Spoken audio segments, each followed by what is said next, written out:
Sa balitang entertainment na tayo ha, naglibot si Joshua Garcia sa Luneta Park para mamigay ng fruitcake. Bahagi po yan ng promotion ng kanyang pelikulang Fruitcake.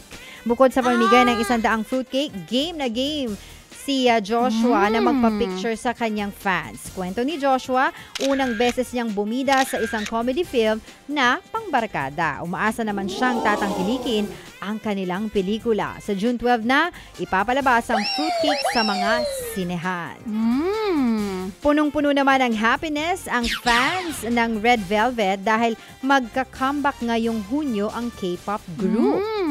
Kinumpirma yan mismo ng kanilang talent agency na SM Entertainment.